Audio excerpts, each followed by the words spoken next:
Town of Hinesburg has some big projects that need to get done. But because of a state requirement, town officials have to put a hold on 2 of those projects. Haley Morgan visited Hinesburg and explains why.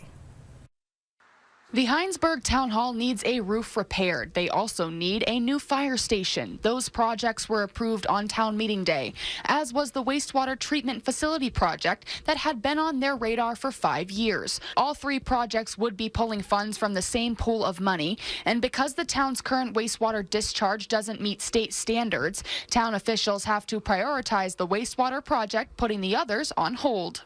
Realistically, EPA standards require that we do something, so our wastewater that's going into Champlain is appropriate and is clean enough, so we had to do something about it in some way. Catherine Mahler is a Hinesburg resident and business owner in the town. Her home and business are both in the wastewater district. She was one of the many that voted on an $11 million bond for the wastewater project on town meeting day, but now the 3 bids the town has received on that project are upwards of the $15 million range, which puts the town over bond capacity. With the original $11 million estimate, ratepayers in the water district would have seen an increase to their annual tax bill of $500.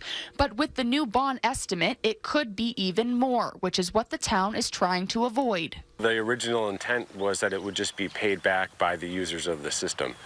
So you're talking about, $8 million being paid back by, 650 accounts, not the whole population of the town. So that really amplifies the concern about the amount that the town borrows. I would love to see from municipality level something being done to be creative to be able to meet this and see if there's grants or other funding that we can get to help to cover portion of that gap so it doesn't all fall on the taxpayers, because there's other spending that needs to happen in town too. The fire department has been in need of a new fire station for years. The building is currently too small and needs repairs, but although the fire chief Nicholas Baker wants his team to have a new fire station, he agrees the wastewater project needs to come first. It's frustrating for sure, but as a taxpayer myself, I understand the need of the community is to take care of some other projects first. The town has 60 days to respond to the bids, and the select board will decide the next course of action on June 7th. In Hinesburg, Haley Morgan, Channel 3 News.